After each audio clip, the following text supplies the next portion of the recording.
नमस्कार दोस्तों, VK knowledge electrical में आप सभी का स्वागत है। वैकेंसी न्यूज़ अपडेट लेकर दोस्तों एक बार फिर उपस्थित हूँ। वैकेंसी हरियाणा लाइनमैन की है। कौन कौन अप्लाई कर सकता है, क्या क्राइटेरिया मांगा गया है, सिलेक्शन की प्रोसेस क्या होगी, इन्हीं सब पर मैं आपके साथ चर्चा करने वाला हूँ। सो आप इस वीडियो को कंप्लीट लास्ट तक ज़रूर देखना। कौन कौन फॉर्म अप्लाई करेंगे, कैसे अप्लाई करेंगे, ये सभी डिटेल मैं आपको इस वीडियो में देने वाला हूँ। आगे बढ़ने से पहले आपसे निवेदन रहेगा, चैनल से पहली बार जुड़े हैं तो चैनल सब्सक्राइब ज़रूर करें। इसी तरह के न्यूज़ नोटिफिकेशन और अपडेट हम आपको चैनल पर प्रोवाइड करवाते हैं। इस वीडियो के डिस्क्रिप्शन में हमारा लिंक दिया हुआ है एंड्रॉयड ऐप का। हमारा एंड्रॉयड ऐप डाउनलोड ज़रूर करें। साथ ही हमारी वेबसाइट electricalvk.net पर आप विजिट करते रहें। वहाँ पर भी आपके लिए क्विज़, MCQs ये सब पढ़ने को आपको मिल सकते हैं। टेस्ट क्विज़ वहाँ पर भी चल रही होती है, कभी भी आप उन टेस्ट क्विज़ को अटेंड कर सकते हैं। वेबसाइट का लिंक भी डिस्क्रिप्शन में दिया हुआ है। आइए दोस्तों, आज हम इस भर्ती की बात कर लेते हैं। दोस्तों, ये वैकेंसी हरियाणा की है, लाइनमैन की वैकेंसी है, जिसके लिए रिसेंटली एक नोटिफिकेशन पहले भी आया था 482 पदों के लिए। सो आपने वो शॉर्ट नोटिफिकेशन देखा होगा। अब उसकी पूरी डिटेल आ चुकी है। आइए जान लेते हैं क्राइटेरिया क्या क्या रखा गया है।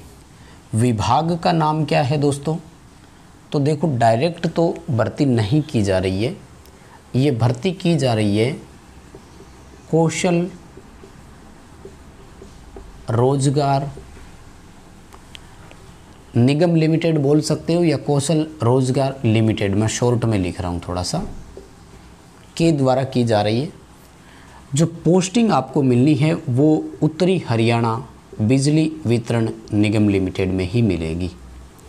यानी उत्तरी हरियाणा बिजली वितरण निगम लिमिटेड की तरफ से एक नोटिफिकेशन जारी किया गया था और कौशल रोजगार जो संस्था है उसके थ्रू ये वैकेंसी की जाएगी। लगभग पोस्ट जो है दोस्तों इसमें 482 सीटें हैं। पोस्ट नेम की अगर मैं बात करूं तो ALM शॉर्ट में लिख रहे हैं अपन, असिस्टेंट लाइनमैन इसके लिए पूरा नाम है, पोस्ट का नाम है। 482 सीटें हैं। योग्यता की अगर मैं इसमें बात करूं तो ध्यान रखें, अनुभव साथ में मांगा गया है। ठीक है, सिंपल वही 10+ ITI, लेकिन इसी के साथ साथ आपको 1 से 2 वर्ष का एक्सपीरियंस भी देना होगा। ITI किस किस ट्रेड में है वो भी आपको मैं बताऊं तो ITI के लिए 2 ट्रेड है यहाँ पर, इलेक्ट्रीशियन और वायरमैन। दोनों ट्रेड से ITI होल्डर बच्चे जो है वो यहाँ अप्लाई कर सकते हैं। 1 से 2 वर्ष का एक्सपीरियंस जो है वो कम से कम होना चाहिए। अब यहाँ पर फिक्स नहीं है, ये ध्यान रखें 1 वर्ष का है कि 2 वर्ष का है। एक चीज़ और, वैकेंसी पूरी तरह कॉन्ट्रैक्ट बेस पर है, रेगुलर नहीं है, ये ध्यान रखें। और कॉन्ट्रैक्ट का अभी फ़िलहाल के लिए कोई टाइम, कोई टर्म, कोई कंडीशंस इन्होंने फ़िलहाल के लिए नहीं बताई है। यानी कितने वर्ष का कॉन्ट्रैक्टर है इसके लिए फ़िलहाल कोई सूचना उपलब्ध नहीं है। NA यानी नॉट अप्लीकेबल है। अब बात ये आती है कि गुरुजी ऐसी वैकेंसी में फिर फॉर्म अप्लाई करें या ना करें। तो देखो, मैं आपको रिक्वेस्ट करूँगा कि अगर आप हरियाणा से बिलोंग करते हैं, आपके पास कोई रोज़गार भी नहीं है, भी फ़िलहाल कहीं काम नहीं कर रहे हैं आप, तो आपको ये अप्लाई करना चाहिए। क्योंकि यहाँ पर देखो, इन्होंने वेतन भी नहीं बताया कितना मिलेगा, लेकिन 2 चीज़ें हैं, निगम के नियम अनुसार हम देंगे।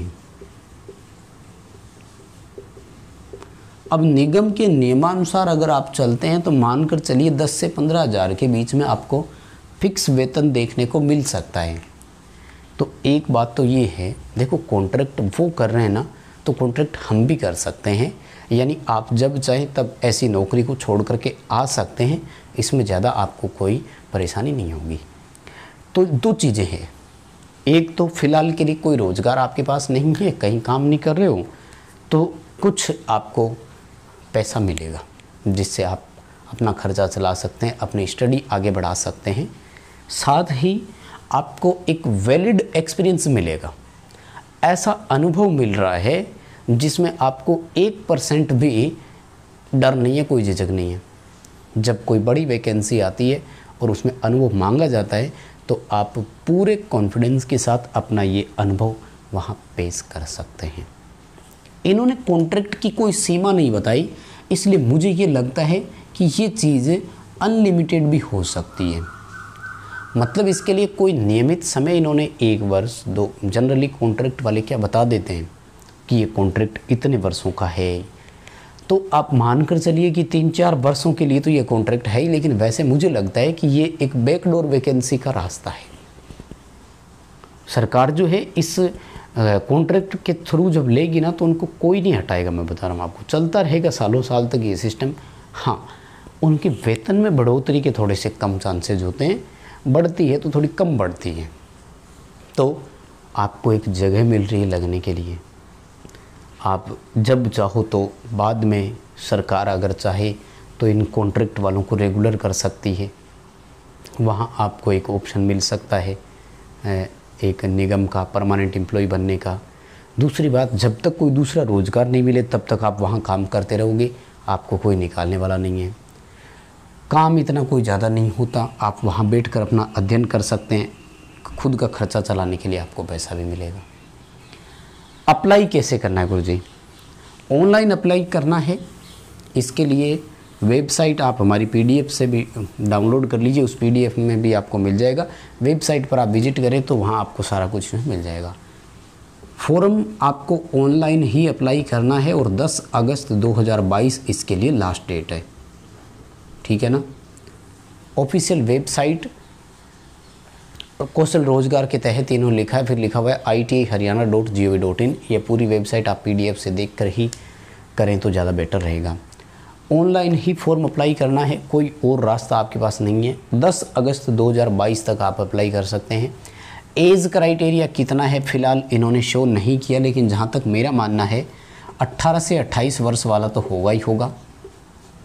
अनरिजर्व कैटेगरी से अगर है तो, रिजर्व कैटेगरी से है तो आपको एज पर रिजर्वेशन जो भी नियमानुसार छूट मिलनी होती है वो भी मिलेगी। अब बात आती है अदर स्टेट वाले गुरुजी। अदर स्टेट वाले बच्चों को भी भरना चाहिए मुझे लगता है, क्योंकि जब कभी वैकेंसी आई ना तो यहाँ कॉन्ट्रैक्ट पर काम करने वाले बच्चों को हो सकता है एज में छूट मिल जाए, तो ये एक चांस और यहाँ पर बनता है। कुल मिलाकर बात यह है कि जब कुछ भी नहीं है तो यही ठीक है। जैसे राजस्थान टेक्निकल हेल्पर भर्ती की अगर बात करें, सबसे कम वेतन वाली सैलरी होती है, लेकिन जब कोई और रोज़गार नहीं है तो क्या करें, टेक्निकल हेल्पर ही सही। ये चीज़ें आपके सामने होनी चाहिए कि जब हरियाणा से बिलोंग कर रहे हैं, कोई और ऑप्शन है नहीं, तो क्यों ना इन 500 पदों पर किस्मत आजमा ली जाए, ऐसा मेरा मानना है। आप क्या मानते हैं कमेंट करके मुझे ज़रूर बताइए, कमेंट बॉक्स आपके लिए खुला है। दोस्तों, वीडियो के अंदर जितनी भी बातें होती हैं वो सब मेरे ओपिनियन और निजी विचार होते हैं। हो सकता है आप उससे सहमत ना भी हों, कमेंट करके ज़रूर बताया करें कि आपको क्या लग रहा है।